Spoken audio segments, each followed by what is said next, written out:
بسم الله الرحمن الرحيم. السلام عليكم ورحمة الله.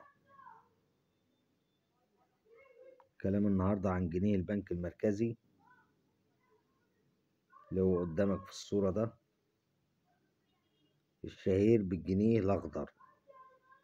ده كانوا زمان بيسموه الجنيه الأخضر. جنيه البنك المركزي إصدار سنة 66 أهو، إصدار سنة 66 الجنيه الأخضر. وادي الظهر بتاعه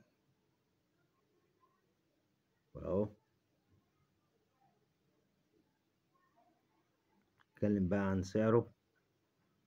طبعا السعر هنا بيختلف على حسب الحالة. طبعا الحالة اللي قدامك حالة رديئة مهري اهو، والجنيه متقطع ومتبهدل اهو، يعني حالته مش تمام، الحالة مش تمام. فده طبعا بيقلل من سعره وبيخسف بسعره الأرض. الحالة اللي قدامك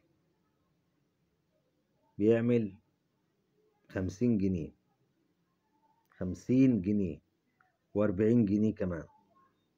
ليه؟ لأنه مهري اهو وتعبان والحالة مش كويسة. يعني الحالة الزيرو منه بيعمل 90 جنيه، 100 جنيه. الحالة الزيرو بيعمل 90 جنيه أو 100 جنيه، في الحدود دي، ما بيزيدش عن كده ولا بيقل عن كده. بس حالة زيرو يعني لسه زيرو زيرو، يعني لسه أكنه طالع من البنك، فيعمل المبلغ اللي أنا بقولك عليه ده 90 جنيه، 100 جنيه. ولو في رقم مميز يعلى شوية عن 100 جنيه. الرقم ده لو مميز بيعلى عن 100 جنيه في حالة الزيرو. أما بقى الجنيه لو متقطع مش شخبط عليه، فده بيعمل 20 جنيه. متقطع بقى ما يعملش سعر، يبقى ماليش لازمة. لو الجنيه متقطع ما بيعملش سعر ومبيبقاش ليه لازمة.